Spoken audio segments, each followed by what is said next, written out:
आज का पूछा गया सवाल ये है कि आर्थराइटिस बीमारी की वजूहात क्या हैं। तो इसका जवाब ये है कि आर्थराइटिस या नक्रस ये इन बहुत सी मिलती जुलती बीमारियों का मजमूई नाम है जिनमें जिस्म के जोड़ दर्द करने लगते हैं। इसे जोड़ों का वर्म भी कहते हैं।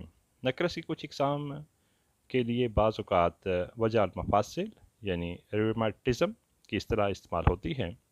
वजह मफासिल उज़लात जोड़ों और इन्हें जोड़ने वाले हिस्सों के वर्म से मुतल्लक हैं। ये बीमारी जिस्म की वासली बाफ्तों यानी कनेक्टिंग टिश्यूज़ पर हमलावर होती है और इनमें सोजिश पैदा करती है। वासली बाफ्तों का तल्लक हड्डियों, कार्टिलेज, रबात, उज़लात और टेंडन्स से है। हल्की किस्म के नक्रस में मरीज़ को मामूली तकलीफ़ महसूस होती है, जबकि शदीद नक्रस में माजूरी की नौबत आ जाती है।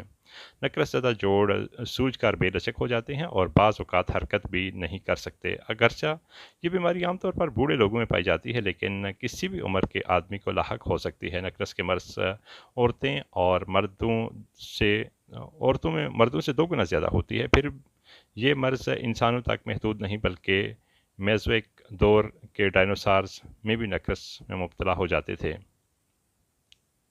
नक्रस की बहुत सी इकसाम की सही वजह मालूम नहीं हो सकी, अलबत्ता कुछ इकसाम चोटों और ज़ख्मों की वजह से या खून में बाज़ कीमियाई मादों की ज़्यादती से लाहक होती है। नक्रस की कुछ दूसरी किस्में कसरत इस्तेमाल से कार्टिलेज के घिस कर ख़त्म होने से पैदा होती है। कभी कभार किसी तरह की एलर्जी से भी ये मर्ज़ पैदा हो जाता है। हाल ही में साइंसदानों ने नक्रस की एक ऐसी किस्म दरियाफ्त की है जिसके बारे में इनका ख्याल है कि ये किसी वायरस से पैदा होती है। इंसानों में ये वायरस एक चिचड़ी के काटने से मुंतकिल होते हैं। नक्रस के इलाज के लिए आमतौर पर एस्प्रिन ग्रो के अद्वियात इस्तेमाल होती हैं। ये अद्वियात दर्द और सूजन को कम कर देती हैं। इस मर्ज़ में मुब्तला कुछ लोगों को फिजियोथेरापी करवाने का मशवरा दिया जाता है। इस तरीके में जिस्म के मुतासरा हिस्से की मालिश की जाती है और जिस्म में आवाज़ की लहरें दाखिल की जाती हैं। कभी कभी सर्जरी का सहारा लिया जाता है और पुराना जोड़ निकाल कर नया मसनूई जोड़ लगा दिया जाता है।